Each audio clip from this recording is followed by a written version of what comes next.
Welcome to Carolina Varsity's 2012 look at the NCHSAA playoffs. We're going to cover the 4AA games first. And first up, we're going to talk about Butler and Independence. This is a rematch of a game 2 weeks ago, which was for the conference championship. I apologize. All of my paperwork that I printed out, I left back at home. So I'm having to do this electronically just to look at a few of my notes. Just a few things that I would point out is that the previous game was 33-14. Actually played out closer than I thought it would. Max Preps is calling this game a 48-38 ball game. Of course, Independence got here, as we mentioned in our kind of recaps, by beating Northwest Guilford 45-42 in a lights-out game. And Butler had, I don't know how you want to call it, a 49-0, whitewashing beatdown. Of course, Butler is without their star receiver, LeMay, from being ejected in the Independence game for taunting the fans after making a very nice catch on the sidelines.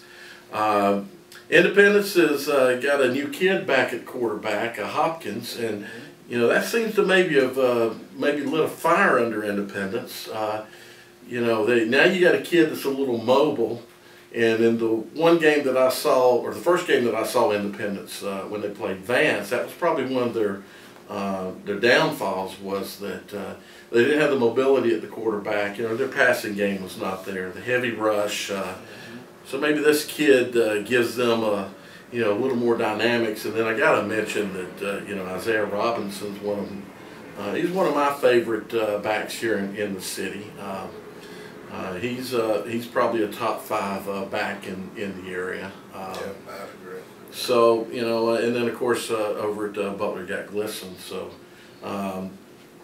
this game I see being maybe a tight ball game early.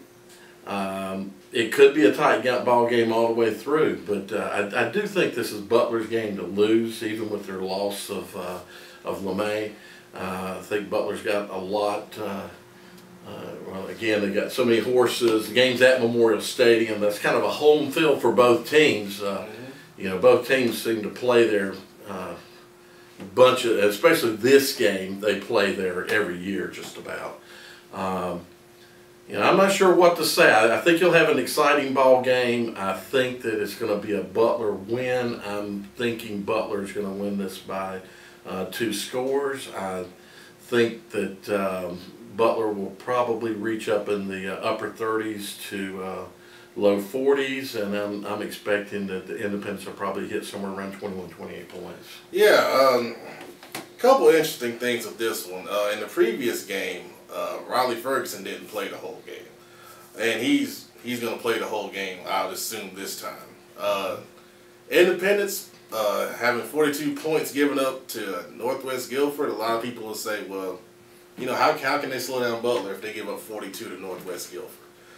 I think it's a little different when you got a rivalry rematch in the playoffs. Independence is going to be fired up. Coach Geiler didn't shy away from the fact that they said they wanted to play Butler again. He quoted that in the paper after the game. So it's out there. And we all know this is Coach Geiler's last season. And, a lot of people are going to be picking Independence to lose. So I think he's going to come in here and he's going to give it all he's got. And the switch at quarterback with Hopkins, he played well against Butler. He threw for over 200 yards, which I don't think any other quarterback's done this year. Just guessing. And I think that's going to make a difference. And I think early on the game will be tight. It's going to be a little bit of a secret, I think, of what Independence is going to do with Hopkins. There's not a lot of film out there with him. But it seems like he's more of a mobile guy.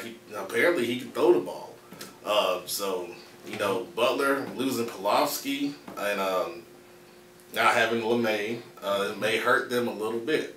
But in the end, I think Butler's going to take this by 3 scores. I mean, too many weapons on offense. Glisson is the guy that makes Butler go. Defensively, they're still strong. They didn't give up any points to West Forsyth last week. I think I saw West Forsyth only had, maybe 50, 60 yards of total offense, which is awesome. And I'm sure they're going to look at the tape and see what that Hopkins kid does well, and they're going to try to take it away. And usually when Butler's focused and they're motivated, they play their best. And second round of playoffs is all on the line. I think they're going to come ready to go. And the second half, they're going to put it away and get it done.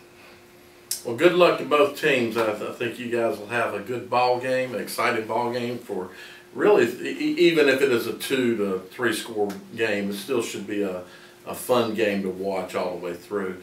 It will be interesting, like you said, to see what happens with Hopkins. Not a lot. We don't know what all he can really do. He's a sophomore. This is a big game. So while the first time they played was a real big game, this is a much bigger game. Playoffs, season's over. You got a sophomore back there if he does start, which I'm expecting he will. You know, we'll see what the kid's made of. This is time to shine, I guess. That's right.